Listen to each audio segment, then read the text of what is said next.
দেখাবো মানে আপনাদের সবথেকে কমন যে প্রশ্নটা আমার কাছে আসে সেটা হচ্ছে নার্সারিতে গাছ থাকাকালীন গাছে প্রচুর ফল ফুল আসে, কিন্তু যখনই বাড়িতে অথবা ছাদ বাগানে রোপণ করেন ধীরে ধীরে কিন্তু ফল আসা বন্ধ হয়ে যায় এবং নার্সারিতে থাকাকালীন গাছটি যেরকম সতেজ থাকে সেরকম সতেজ বাড়িতে হয় না কেন সেটা আপনাদেরকে আজকে আমি প্রমাণসহ দেখাচ্ছি। দেখেন এই গাছটি, এটা হচ্ছে কিভাবে আমরা রোপণ করি নার্সারিতে।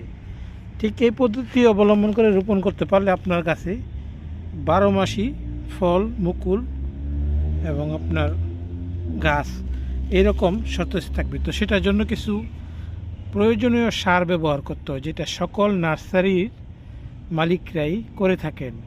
যারা নার্সারিতে কাজ করে অথবা নার্সারি চালায় তারা সকলেই কিন্তু বিশেষ কিছু খাবার গাছের জন্য প্রয়োগ করে রোপণ করার সময়, এবং প্রতি মাসেই খাবারগুলো গাছকে দিতে হয়।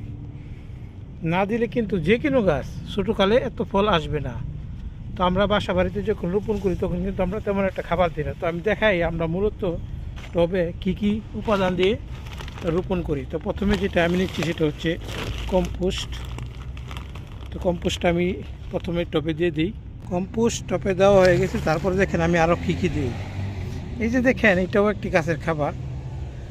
এটা আপনার দিলে, আমি বাংলাদেশেও এটা আছে কি না আছে তো অবশ্যই, কিন্তু কোন নামে ডাকা হয় সেটা আমি বলতে পারবো না। দিয়ে দিলাম আনুমানিক 5 গ্রামের মতন দিলাম।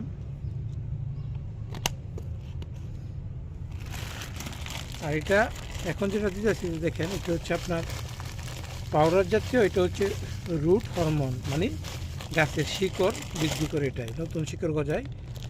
আর গাছের যত শিকড় ভালো থাকবে তত গাছ খাবার গ্রহণ করতে পারবে এবং গাছও সতেজ থাকবে। তো দিয়ে দিলাম রুটিং হরমোন।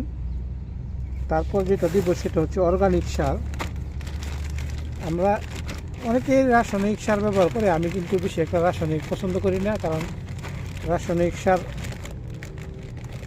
ব্যবহার করলে মাটি দ্রুত নষ্ট হয়। এই যে দেখেন পরিমাণ মতো দিয়ে দিতেছি, এটা 100 গ্রামের মতন দিব। এটা হচ্ছে অর্গানিক।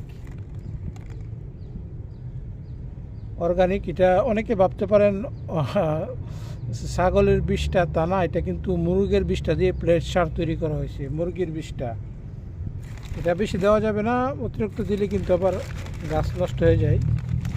আমি যেহেতু গাছ অনুযায়ী